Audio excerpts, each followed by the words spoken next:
All right, welcome back to all of you. Thank you, Carmen, for that update. You know, this mayor, this outgoing mayor, let's call it that, Zandile Gumede, I think we've had just about enough. We've really just had just about enough. There's nothing that irritates me than people who use religion for nefarious purposes. And in fact, tomorrow or Sunday, I'm going to be talking to somebody from a radio station or who used to work for the radio station in the Val. Kobo Everton, you come Tata. Atompulela Kabo Zondo and the likes of the Wanabato, they are just like Zandile Gumede. It irritates me. I'm sure uto dasta uniform wele yabo Methodist yabo mme. Nele kamotla sa kisti kutlas. Uto dasta now that it's a night vigil and she must now face the Lord tomorrow. She remembers. I wonder how many times she used to wear it. Whether she used to go there on Sundays or Thursdays, when it's called Sheila's Day. Today she's wearing it because she wants sympathy from the religious folk. It's disgusting. It's bad, actually. It's very bad. It's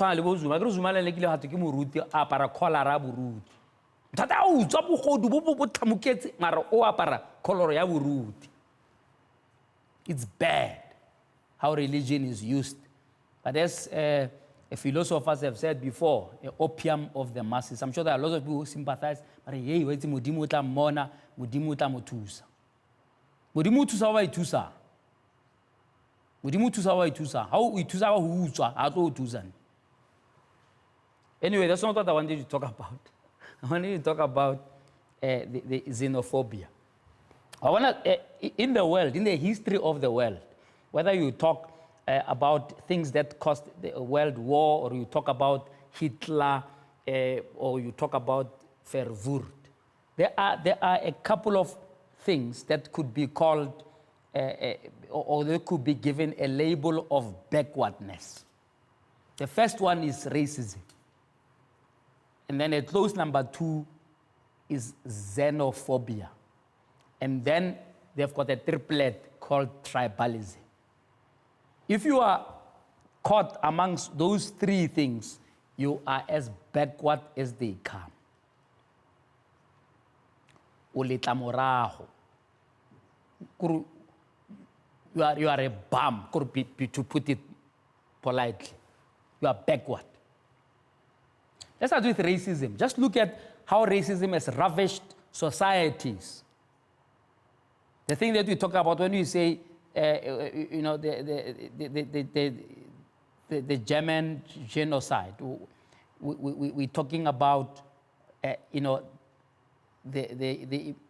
Holocaust. We're talking about something that, was fermented by racism. Something that was catalyzed by superiority. White people who thought they are superior to even, the way it's so nonsensical, superior to even other white people. I could slightly understand if you thought, if you were white and you thought you were superior to blacks, but if you were white and you were superior to other white people who don't speak your language, who don't come from your country, and so on, you are as backward as they come. And you got to feel ashamed of it.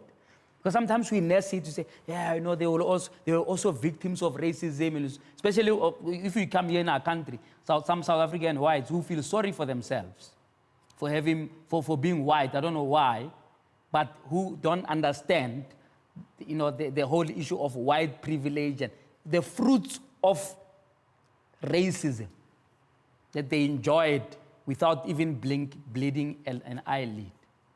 Racism. Backwardness. The whole world had to stop and say this thing is a crime against humanity. Fruits of racism, apartheid. And by Holocaust, more now they even said it's separate development. Wait. With a straight face, I don't know, separate development. So it's development is separate. Whites there, in Pretoria, blacks there in Khabalatsane, Klapgat, all the terrible places. And then even in town, there's a place called Marabastad. But we never to fail.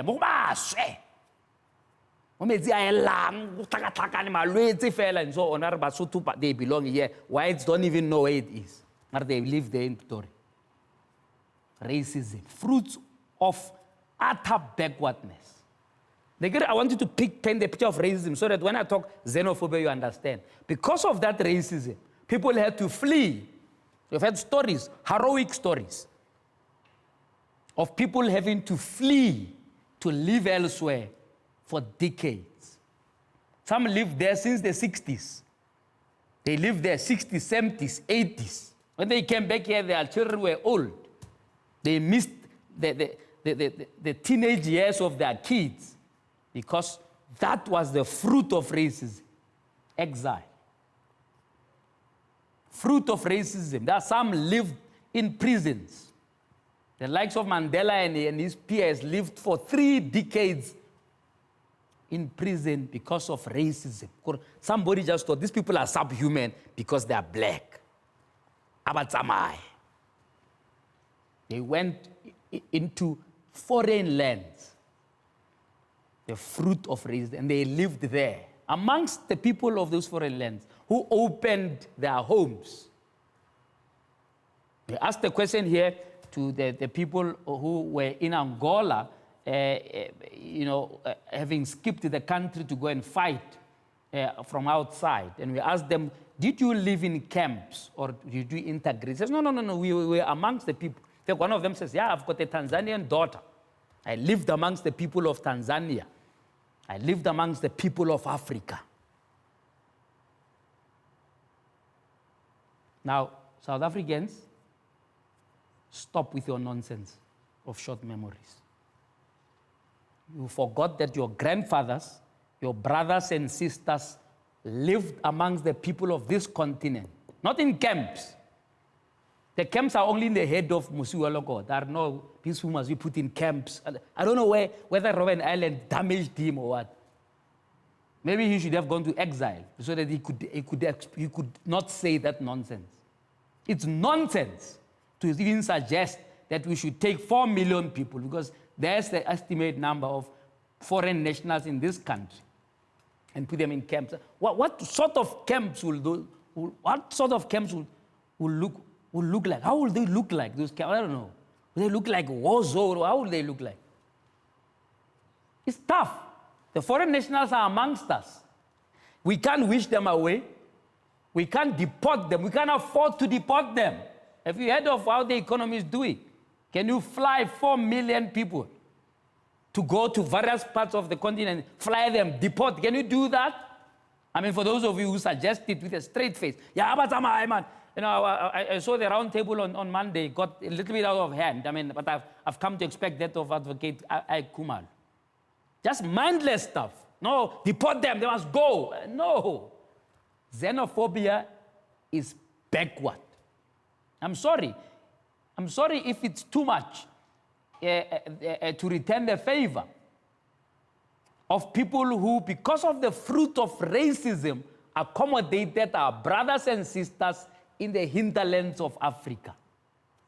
Sorry if it's too much trouble to return the favor. People like, to enjoy the favor. Papa rata favor, but hori return. But it's a habit of South Africans, isn't it? Well, I've seen some people, South Africans are so generous and kind. Yes, in general, yes. But there are a couple of bad apples who don't know how to return a favor, Who don't know how to return a favor. And this is more than a favor, it's a human rights issue. If people cross the border because, not for fun, some of the people amongst us who have come here didn't come here for fun. They didn't come here because they hated their country so much that they wanted South Africa. I agree with South Africa, it's hardly bitter. Literally bitter. Out there in Africa, because South Africa is right in the bit, it's bang in the middle of Africa. I know, out there in Africa, these people must go back out there, they must go. These borders are artificial. You have your relatives in Zimbabwe. You could yourself have been born in Zimbabwe. If you were born in Mpumalanga and not in Zimbabwe, it's an accident of history, man. You could have been born in Zimbabwe. If you were born in a free state, in Lady Brand, you could have been born in Masai Rumus. You are next door. It's an accident that you were born on this side of the fence. If you were born in Mafike, you could have been born in Gaborone. You could have been born next door. It's madness to think that you are better because you are born this side of the fence.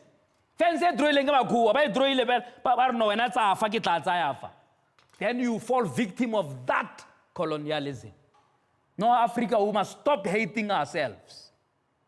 And I talk about this exactly on a moment where we're talking about counterfeit goods and what have you. As if you are better. How are you better?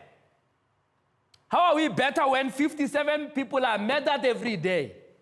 How are we better when our women are being battered and beaten by their own spouses? Or is it spies? Yeah. How are we better? How are we better? We are not better. Those people who come with counterfeit goods, they must be arrested as pure, straightforward criminals. The same way South Africans who are beating their wives, who are killing their relatives, must be arrested. It should not matter they are counterfeit goods of people from Somalia. It doesn't matter. Crime must be crime, but be dealt with straightforwardly as crime. But the message for tonight, as we end the day later with Africa Roundtable, is that please get it into your head, South Africa. You are not better. You are not better than the children of Ethiopia, who, by the way, just merely 30 years ago, they were characterized as people who are dying with poverty, where children are dying with disease. And today, they are one of the top economies of this continent. You are not better. Get it into your head. Xenophobia is backward. Let's take a break now.